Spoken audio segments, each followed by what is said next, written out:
Good evening. America అధ్యక్షుడు Donald Trump మరో సంచలనాత్మక నిర్ణయం తీసుకున్నారు. హార్వర్డ్ వంటి ప్రతిష్టాత్మక విశ్వవిద్యాలయాల్లో చదువుతోన్న విదేశీ విద్యార్థులపై కఠిన నిర్ణయాలు తీసుకుంటున్నారు. విదేశీ విద్యార్థుల వీసాలను తాత్కాలికంగా సస్పెండ్ చేస్తూ సంతకం చేసిన తాజా ప్రకటన ఇప్పుడు అమెరికా విద్యా రంగానికే కాదు, అంతర్జాతీయ విద్యార్థుల భవిష్యత్తును కూడా అయోమయానికి గురిచేస్తోంది. ట్రంప్ ప్రభుత్వం నిర్ణయం రాజ్యాంగ విరుద్ధమని హార్వర్డ్ విశ్వవిద్యాలయం సవాల్ చేస్తోంది. విద్యార్థుల స్వేచ్ఛ, వీసా హక్కుల మీద ఆంక్షలతో అమెరికాలో విద్య ఇక కష్టంగా మారేలా కనిపిస్తోంది.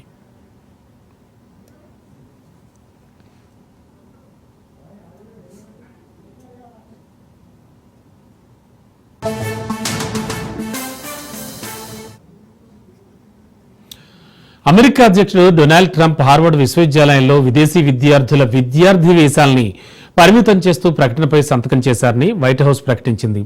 ఇది తాత్కాలిక సస్పెన్షన్ అని, 6 నెలల పాటు కొనసాగుతుందని, అయినా వచ్చే రోజుల్లో దీన్ని మరింత పొడిగించవచ్చింది. అయితే ట్రంప్ నిర్ణయాన్ని పట్టించుకోబోమంటోంది హార్వర్డ్ యూనివర్సిటీ. ట్రంప్ నిర్ణయం రాజ్యాంగ విరుద్ధమని, తాము వాటిని పట్టుకోమంటోంది. ఇక హార్వర్డ్ అంతర్జాతీయ విద్యార్థులను రక్షిస్తోందని, ఆ విషయంలో ఎవరికీ ఎలాంటి అనుమానాలు అక్కర్లేదంది. ఇక ప్రభుత్వ ఉత్తర్వులకు వ్యతిరేకంగా ప్రస్తుతానికి చదువుతున్నటువంటి విద్యార్థుల విషయంలో కూడా కఠినంగా వ్యవహరించాల్సిందే అంటూ అమెరికా స్టేట్ డిపార్ట్మెంట్ తేల్చెప్పింది. ట్రంప్ ప్రకటనలో పేర్కొన్న అర్హతలకు సరిపడని హార్వర్డ్లో చదువుతున్నటువంటి విద్యార్థుల అకాడమిక్ లేదా ఎక్స్చేంజ్ వీసాలను రద్దు చేయాలని అమెరికా విదేశాంగ శాఖ చెబుతోంది.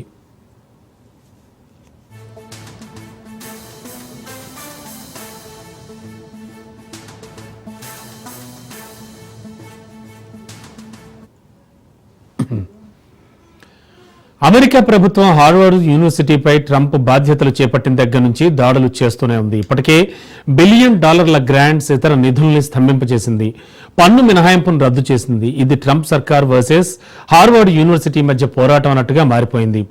హోమ్ల్యాండ్ సెక్యూరిటీ కార్యదర్శి క్రిస్టీ నోయం మే 22న Harvard student and exchange visitor program సర్టిఫికేషన్ను వెంటనే రద్దు చేస్తున్నట్లు ప్రకటించిన తర్వాత ఐవీ లీగ్ విశ్వవిద్యాలయం ట్రంప్ ప్రభుత్వంపై కోర్టుకు వెళ్లింది.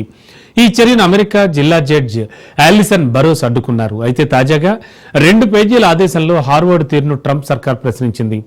యూనివర్సిటీలో చదువుతున్న విదేశీ విద్యార్థుల తీవ్రవాద చర్యలను వివరించింది. చైనాతో సహా విదేశీ శత్రువులతో యూనివర్సిటీ ఎక్కువ సంబంధాలు పెట్టుకుందని మండిపడింది.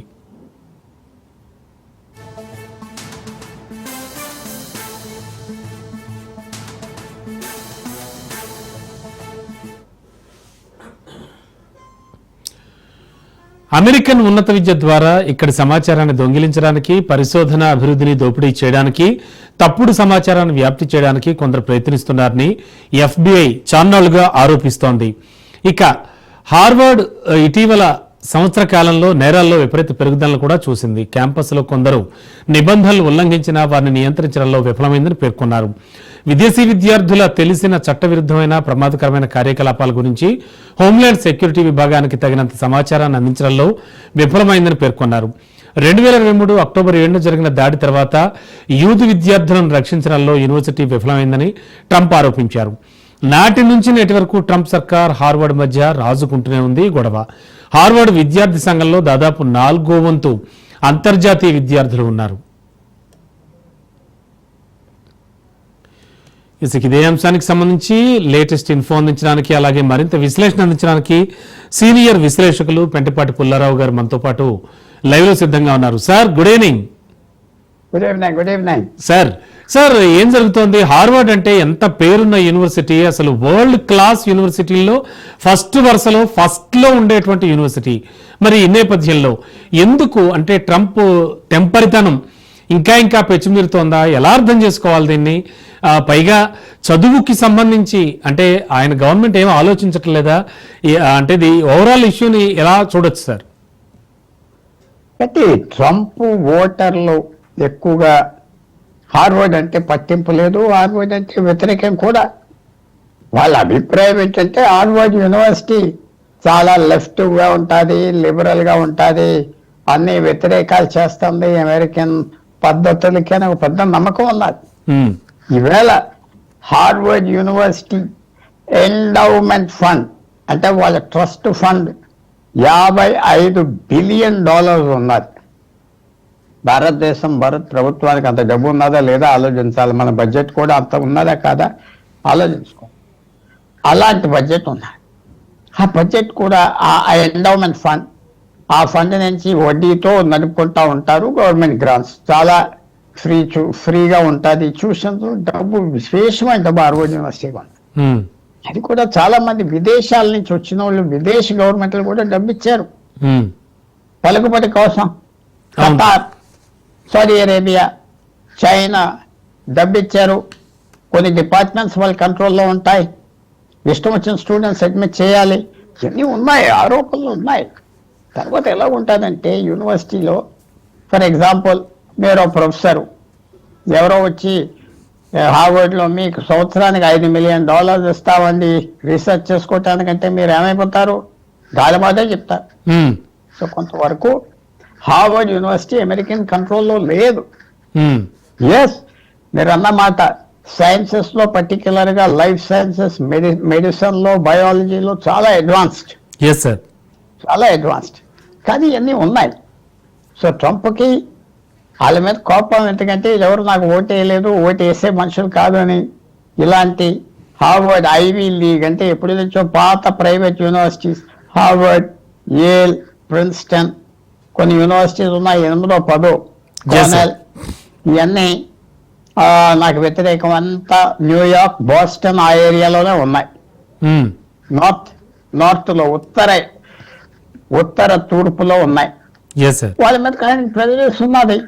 దొరికారు కొన్ని విషయాల్లో, యాక్షన్ తీసుకున్నాడు. పాలెస్టీనియన్ గురించి అక్కడ ఉన్న అరబ్ స్టూడెంట్స్ అందరూ అల్లరి చేశారు. ఎవరు మీరు మా దేశానికి వచ్చి మీరు ఏంటి డెమాన్స్ట్రేషన్స్ ఏంటి? హార్వర్డ్ యూనివర్సిటీ నాలుగు తరవే అంటే తరవేయలేదు. సో వీసాస్ క్యాన్సిల్ చేస్తా ఉన్నారు. అది మంచి పని నేను అంటలేదు, పరిస్థితి చెప్తున్నా. ఈవేళ భారతదేశంలో ఉస్మానియా యూనివర్సిటీలో ఫారెన్ స్టూడెంట్స్ డెమాన్స్ట్రేషన్ చేస్తే మీరు సహిస్తారా? చెప్పండి. చేస్తారా? చేయరు కదా. అవునండి. సో మనకొకటి అక్కడ ఒకటి అంటే కుదరదు. మనం ఇక్కడ సహించం కదా. అవును సార్. వాళ్ళు బంగ్లాదేశ్ స్టూడెంట్స్ వచ్చి, ఆఫ్రికా నుంచి వచ్చి డౌన్ భారతదేశం అంటే సహిస్తారా? వెంటనే ఆ వీసాస్ క్యాన్సిల్ చేసి ప్లేన్ పంపమంటారు. అంతే చేస్తున్నారు. అది అంటే ఒకటి, అయ్యో ఇది మాకు ఇప్పటి నుంచి హక్కు ఉన్నదంటే 50-60 సంవత్సరాల బట్టి నడుస్తుంది. మార్పు వచ్చింది. మార్పు వస్తున్నప్పుడు మనమేం చేస్తాం? అది తప్పు ఒప్పో మళ్ళీ వాళ్ళు ఎలక్షన్ గెలిచాడు ట్రంప్, ఎలా జప్ చేస్తారు? ప్రాబ్లం డెమోక్రసీలో, ప్రజాస్వామ్యంలో వచ్చిన ప్రాబ్లం అది. ఎలక్షన్స్ కి పరిణామాలు ఉంటాయి. అవును సార్. ఒక వ్యక్తి ఎలక్ట్ అయ్యాక పరిణామాలు ఉంటాయి. ఈ పరిణామాలు అమెరికాలో ఉన్నాయి. డొనాల్డ్ ట్రంప్ ప్రెసిడెంట్ అవటం వల్ల ఆయన ఇష్టం వచ్చినట్టు చేస్తున్నాడు. ఏంటి మీరు ఎలా చేస్తున్నారు? పూర్వం ప్రెసిడెంట్స్ ఎవరు ఇలా చేసేవారు కాదు. అంత పవర్ బాగా మిస్యూజ్ చేస్తున్నారంటే నేను ఏం మిస్యూజ్ చేయట్లేదు. ఈ పవర్ యుఎస్ ప్రెసిడెంట్ ఉన్నది, వాళ్ళు వాడలేదు, నేను వాడుతున్నాను.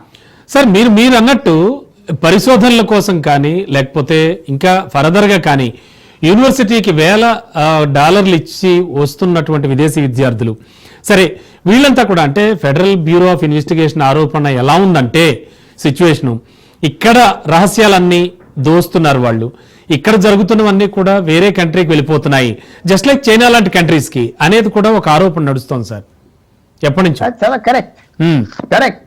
హార్వర్డ్ యూనివర్సిటీలో పెద్ద సంఖ్య చైనీస్ స్టూడెంట్స్ ఉన్నారు, రీసెర్చ్ చేస్తారు. ఆ రీసెర్చ్ చేసే టైంలో మిగతా వాళ్ళ రీసెర్చ్ కూడా వాళ్ళకి తెలుస్తారు కాబట్టి బయటకు పంపిస్తున్నారు. చాలా కరెక్ట్. అది ఒక రకమైన గూఢాచారతనమే కదా. అవును సార్. కానీ ఎవరేం చేయట్లేదంటే ఎవరేం చేయట్లేదు అంతే. ఇప్పుడు చేస్తున్నారు. అది అంటే మన దేశానికి నష్టం ఉండొచ్చు. కొంతమంది స్టూడెంట్స్ భారతదేశం నుంచి వెళ్ళారు, ఏదో అయిపోతుంది అనుకోవడం కూడా మన పని. స్వయంగా చెప్పాలంటే మనం పట్టించుకోకూడదు, పట్టించక్కర్లేదు. బట్ చేస్తున్న వాళ్ళ పరిస్థితి, ఎవరో హార్వర్డ్ యూనివర్సిటీ చదివి ఇక్కడికి వచ్చి భోజనం పెట్టింది ఏమున్నది? ఏం లేదు. అక్కడ చదువుకున్న, హార్వర్డ్ వెళ్ళి చదువుకున్న వాళ్ళు అక్కడే ఉంటారు ఎక్కువ. అందువల్ల మన దేశానికి అక్కడ ఏదో జరుగుతుంది, మనకి నష్టం ఏమున్నది? మనకు నష్టం ఏం లేదు. చైనాకి నష్టం, వాళ్ళ స్టూడెంట్స్ వచ్చాక రీసెర్చ్ చేసి అరబ్ దేశాలకి నష్టం. మనకి నష్టం ఏమున్నది? మనకి నష్టం ఏం కనపడట్లేదు. అయ్యో హార్వర్డ్ యూనివర్సిటీ అయ్యో అంటే మనకు ఉపయోగం లేని పని. చైనాకి బెనిఫిట్ వస్తుంది, అరబ్ దేశాలకు బెనిఫిట్ వస్తుంది. ఎప్పుడో ఎవరో ఇబ్బంది పెడితే మీకెందుకు బాధ అని నేను అడుగుతున్నా.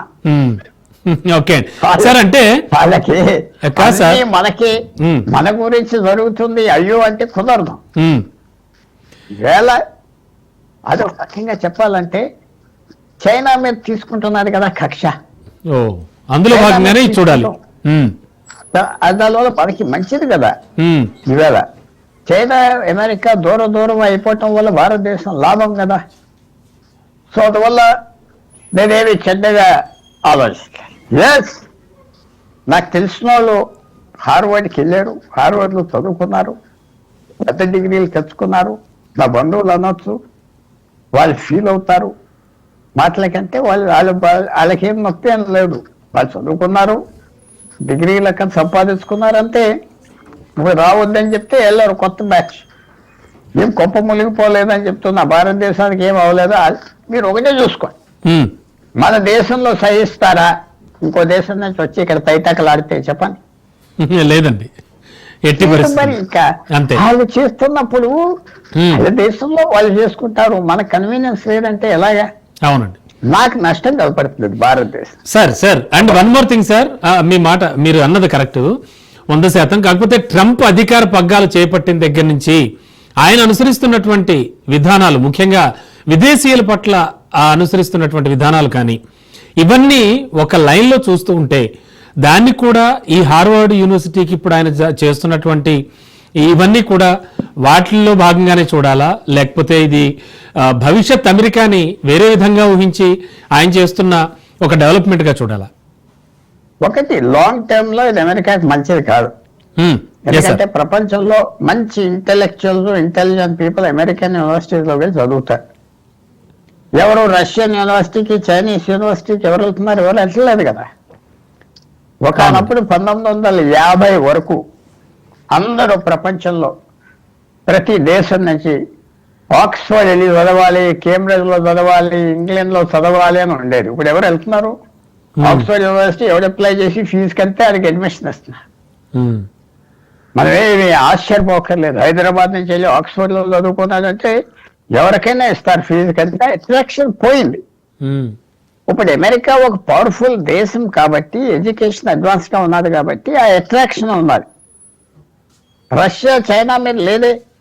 సాఫ్ట్ పవర్ ఉన్నది అమెరికాకి. సాఫ్ట్ పవర్ అంటే వాళ్ళకి ఉన్న మామూలుగా ప్రజల మీద, సమాజం మీద, ప్రపంచం అంతా వాళ్ళ ఫిల్మ్స్ అనుకోండి, వాళ్ళ మ్యూజిక్ అనుకోండి, వాళ్ళ బిజినెస్ అనుకోండి, వాళ్ళ పద్ధతి అనుకోండి, కొంచెం అందరికీ వాళ్ళ మీద ఒక మోజు ఉన్నది కాబట్టి సాఫ్ట్ పవర్ ఉన్నది.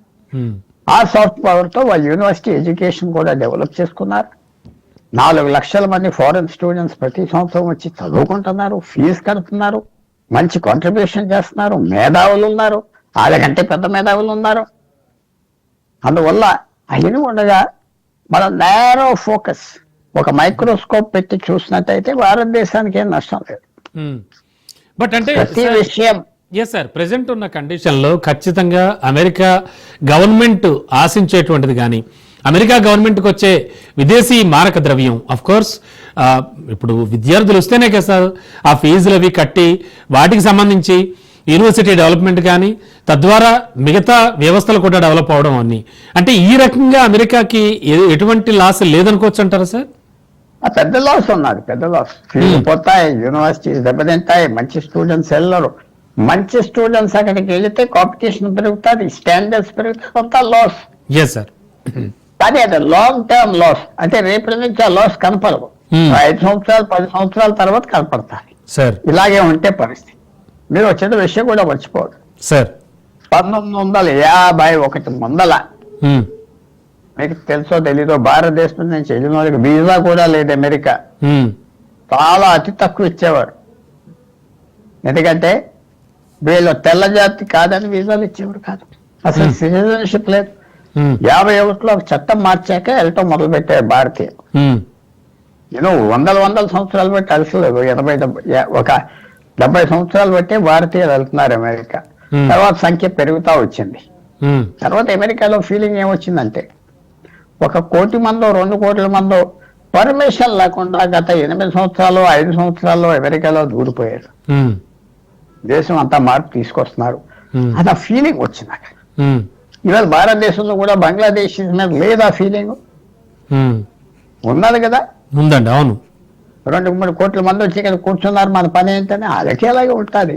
ఉమ్. సో ఇవన్నీ మనం అలా గవర్నమెంట్ చేంజ్ అయింది, ట్రంప్ తెచ్చిన బాట వాళ్ళందరినీ తరిమేస్తా అన్నాడు, ఫారినర్ తగ్గిస్తానన్నాడు.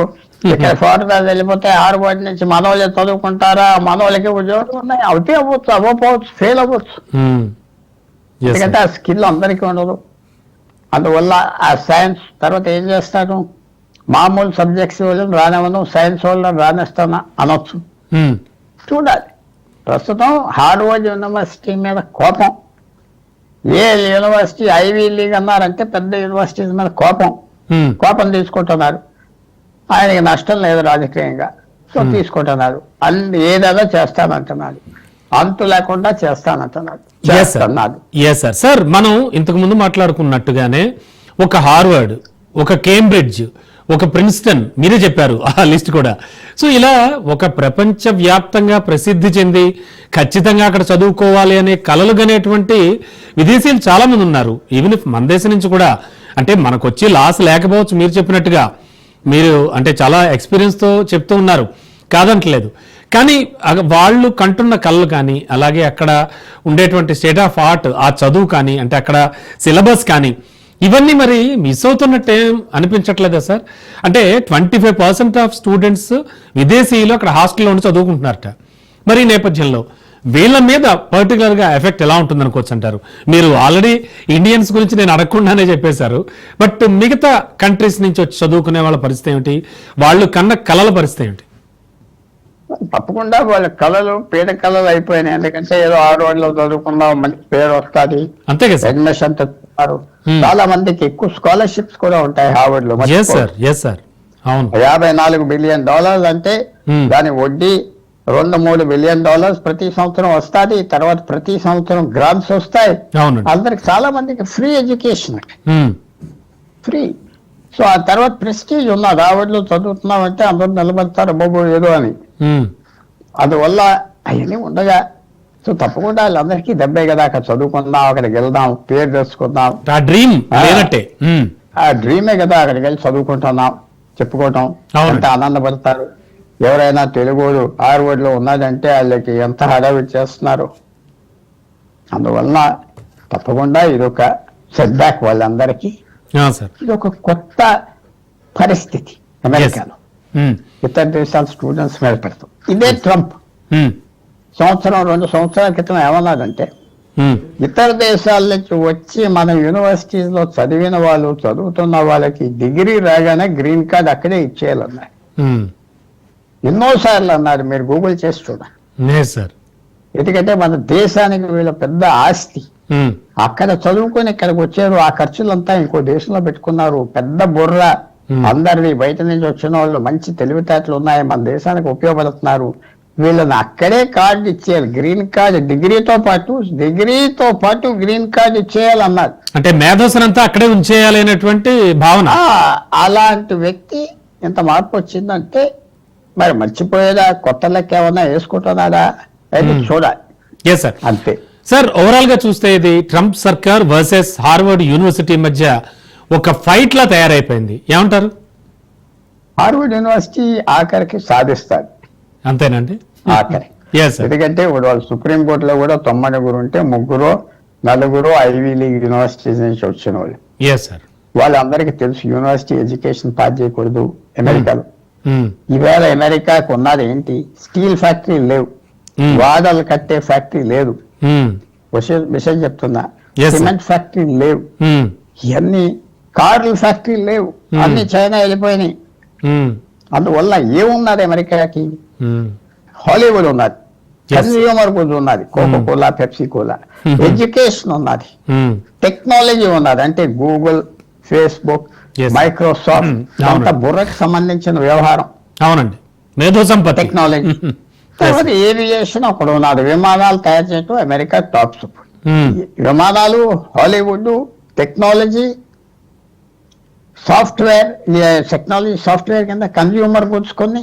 అవునండి, ఇదే తప్ప రాకెటరీ, నాసా అనే స్పేస్ రాకెటరీ, ఇలాంటి 5-6 సెక్టర్లు ఉన్నాయి, మిగతాది ఏం లేదు అక్కడ. స్టీల్ ఫ్యాక్టరీలు, కార్ ఫ్యాక్టరీలు, సిమెంట్ ఫ్యాక్టరీలు అన్ని ఇతర దేశాలకు వెళ్ళిపోయి తక్కువగా తయారు చేస్తారు. యాపిల్ ఫోన్ ఇండియాలో అసెంబుల్ చేయాలంటే $15-20. అమెరికాలో అసెంబుల్ చేయాలంటే $350. మరి ఊరుకునే అక్కడ చేయి ఇక్కడ చేయని ట్రంప్ అంటే వాళ్ళ మాట వినరు. అవునండి. అవన్నీ ఎస్ విన్నట్టుగా వింటారు, అడ్డ తిరిగిపోతారు. అతను ఇలాంటి స్టెప్స్ తీసుకోవటం వల్ల ఈలాన్ మస్క్ లాంటి వాళ్ళు కూడా కోపం వస్తారు. ఎందుకంటే టెక్నాలజీకి కాంట్రిబ్యూట్ చేసే హార్వర్డ్, అమెరికన్ యూనివర్సిటీస్ కి వాళ్ళ రోల్ తగ్గిపోతే అమెరికా దెబ్బతింటారు లాంగ్ టర్మ్ లో. సో రాను ఎవరైతే టెక్నాలజీ కంపెనీలు Google, Facebook, Microsoft, Elon Musk, Twitter వీళ్ళంతా ఎవరైతే ట్రంప్ సపోర్ట్ చేశారో వాళ్ళు మెల్లమెల్లిగా ఆలోచించుకుని వ్యతిరేకం చేయటం మొదలు పెడతారు. అంతే కదా సార్, ఆల్రెడీ మస్క్ బయటకు వచ్చేసాడు. ఆల్రెడీ మస్క్ ఒకటి బయటకు వచ్చినా మస్క్ ప్రభుత్వం మీద ఆధారపడి ఉన్నారు. ఆయనకి డబ్బంతా రాకెట్స్ అంతా అమెరికా ఇవ్వాలి, గవర్నమెంట్ ఇవ్వాలి. కొంచెం మస్క్ ప్రస్తుతం అంత పెద్ద ఎగ్జాంపుల్ కాదు. మిగతా టెక్నాలజీ కంపెనీలు చెప్తున్నా, గూగుల్, మైక్రోసాఫ్ట్, ఫేస్బుక్, ఇది రియల్ టెక్నాలజీ కంపెనీ. సార్ మొన్నటికి మొన్న చూస్తే హోమ్లాండ్ సెక్యూరిటీ కార్యదర్శి క్రిస్టిన్ నోయం అంటే May 22 sir Harvard student and exchange visitor program certification ని వెంటనే రద్దు చేస్తున్నట్టుగా ప్రకటించిన తర్వాత ఈ ఐవీ లీగ్ యూనివర్సిటీ ట్రంప్ ప్రభుత్వంపై ఆల్రెడీ కోర్టుకు కూడా వెళ్ళింది సార్. అంటే కోర్టుకు వెళ్ళడం చాలా ఇష్యూస్ లో ట్రంప్కి ఏం కొత్త కాదు, మనం చాలా చూసాం గతంలో. అంటే ఇవేమైనా సత్ఫలితాలను ఇచ్చి స్టూడెంట్స్ కి ఫేవర్ గా, యూనివర్సిటీకి ఫేవర్ గా ఏమైనా వచ్చేటువంటి ఛాన్స్ ఉంటుందా? మంచి ఛాన్స్ ఉన్నారు. కోర్ట్స్ సాయం చేస్తాయి. ఆల్రెడీ ఎవరైతే అక్కడ ఉన్నారో వాళ్ళని తీసేయరు సార్. కొత్త వాళ్ళ సంగతి ఏంటి అది చూడాలి. ఉన్న వాళ్ళని మాత్రం ఎడ్యుకేషన్ కంప్లీట్ చేయనిస్తారు. అలా జరుగుతూ ఉంటాయి. ఆఖరికి జీ జిన్పింగ్ చైనా ప్రెసిడెంట్ కూతురు కూడా అక్కడే చదువుతుంది హార్వర్డ్. వాళ్ళు ఏమంటున్నారంటే అమెరికన్స్ చైనీస్ ఇక్కడ ఎక్కువ చదువుతున్నారు, చైనాను తగ్గించాలి. చైనాతో గొడవ పెరిగింది అమెరికాకి గత 15 రోజులు. ఇవాళ ఇంకా పెరిగిపోయి దీనివల్ల. దీనివల్ల అంటే వాళ్ళు వ్యాపారానికి ఒప్పుకోవట్లేదు, లొంగట్లేదు, ట్రంప్ కు మర్యాద ఇవ్వట్లేదు. అలా ఆయన రెచ్చిపోతున్నారు. అది కరెక్ట్ చేయటం కాదా అది వేరే విషయం, రెచ్చిపోతున్నారు. ఇది కూడా ఒక రాయి ఆయన చేతిలో వేయడానికి ఆ రాయి వేసాడు. కానీ కోర్టు ఆప్ చేస్తే అది మళ్ళీ సెట్ బ్యాక్ అవుతారు. చూడాలి కోర్ట్స్ కూడా ఏం చేస్తాయో చూడాలి. సార్ ఓవరాల్ గా చూస్తే గ్లోబల్ ఎడ్యుకేషన్ పై ట్రంప్ సర్కార్ దాడి అంటూ కూడా ఆల్రెడీ హ్యాష్ ట్రెండ్ అయిపోతుంది. అండ్ ఈ వార్త అయితే వైరల్ అవుతోంది, బాగా నెటిజన్లు కూడా బాగా స్పందిస్తూ ఉన్నారు. దీన్ని ఎలా చూడాలి సార్? ఇది మామూలే, సోషల్ మీడియాలో అన్న ఆయన పెద్ద పట్టించుకోడు. ఇంకా ఎక్కువ పెరిగితే అల్లరే పట్టేసుకుంటాడు.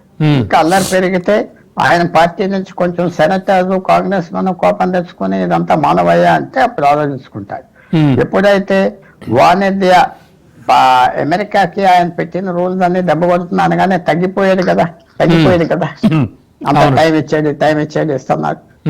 ఆ ప్రెషర్ బట్టి ఆయన ప్రెషర్ ఎక్కువ వస్తే తగ్గిపోతాడు ట్రంప్. సార్ వీసాలకు సంబంధించి చూస్తే కనుక గోల్డ్ కార్డ్ అని ఇంకా రకరకాలు కొత్తగా చాలా ఇండియన్ రూపీస్ లో చూసుకోవాలంటే కోట్ల కొలది రూపాయలు కోట్లు ఉన్నవాళ్లే యుఎస్ వెళ్ళి సెటిల్ అవ్వడానికి వీలుగా కొన్ని చేస్తున్నాడు ఆయన ట్రంప్. సో అదే కోవలో ఇప్పుడు ఎడ్యుకేషన్ కి సంబంధించి కూడా జరుగుతున్నటువంటి ఈ దాడిగా భావించాలా, అండ్ దీన్ని ఎలా చూడాలి సార్ ఆ యాంగిల్ నుంచి? ఎడ్యుకేషన్ మీద అతను టేకప్ చేసింది చాలా కారణాల గురించి. ఒకటి ఆయన సొంత పర్సనల్ ప్రెజెస్ ఉన్నది, నన్ను లెక్క పెట్టలేదు, లేక బుద్ధి చెప్తానని బుద్ధి చెప్తున్నాడు. అలాగే కొలంబియా యూనివర్సిటీ మీద ఆయన దాడి చేస్తే వాళ్ళు లొంగిపోయారు పూర్తిగా.